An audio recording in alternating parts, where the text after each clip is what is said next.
அனைவருக்கும் வணக்கம். இந்த பதிவு பார்த்திங்கன்னா கடலூர் மாவட்டம் ஸ்ரீமுஷ்ணம் ஒன்றியத்தில் இந்த பதிவு நேற்று இரவு பார்த்திங்கன்னா எங்கள் ஊரில் செம்ம மழை, நல்ல மழையாக பெஞ்சிடுச்சு. பாருங்கள், என்னுடைய கத்திரி செடியில் ஃபுல்லாக தண்ணி.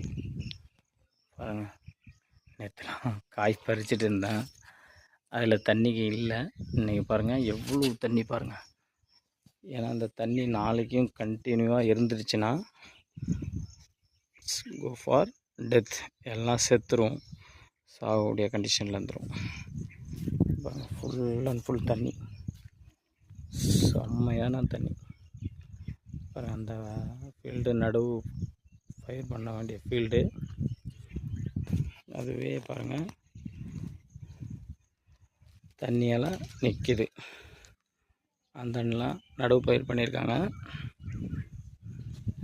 பாருங்கள், ஃபுல் அண்ட் ஃபுல் தண்ணி தான்.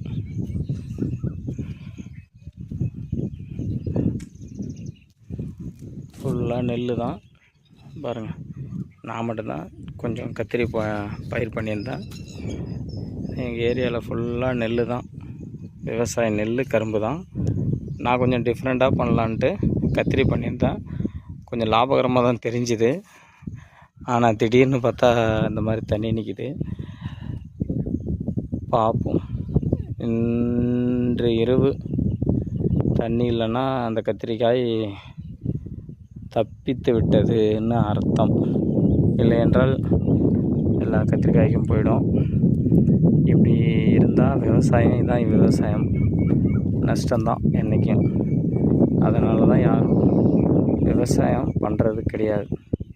உண்மை தான், யாரும் விவசாயம் ஆள் பற்றாக்குறை ஒன்று. ஃபஸ்ட்டு விவசாயம் பண்ணால் இந்த மாதிரி நஷ்டத்தில் தான் முடியுது, லாபகரமாகவே தெரியலை. என்ன பண்ணுறதுன்னு இந்த ஜென்ரேஷன் போயிட்டா அடுத்த ஜென்ரேஷனில் விவசாயம் இருக்காது போல்.